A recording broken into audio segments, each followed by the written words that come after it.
These days, Polish capital resembles one huge construction site.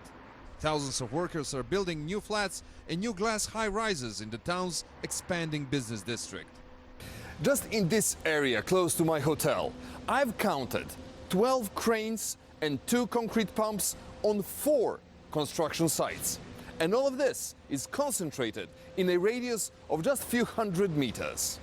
It is a clear sign of the state of Polish economy, which in 2018 grew by almost 5%.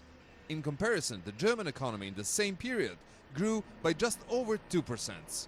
But the booming economy needs an abundance of preferably cheap labor. At this moment, that's something Poland is lacking, because over 2 million of the country's skilled labor force has used the EU's free labor market policies and left the country for better wages abroad. Now they are being replaced by Ukrainians. Ukrainians are coming here because Poland is open to issuing work visas. Other EU countries are doing that as well. But Poland is more open for Ukrainian workers than others. Also, for Ukrainians, it's much easier here because the Ukrainian language is very similar to Polish.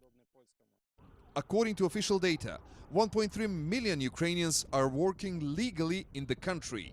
26-year-old Nazar is one of them. For the last 6 months, he's been driving an Uber around Warsaw, which he sees as his second home now.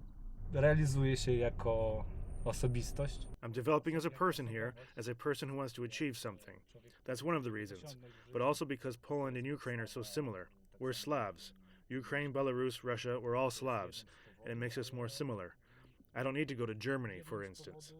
Like many of his fellow citizens that have arrived here, Nazar would like to stay in Poland permanently. And Poland's economic growth might be just the ticket for that. The economy is growing very fast, and we don't have enough hands to work. At the same time, there are welfare programs implemented in Poland that allow people who can afford not to work. They are bringing up children or are disabled, along with other categories. As a result, the demand for workers is growing.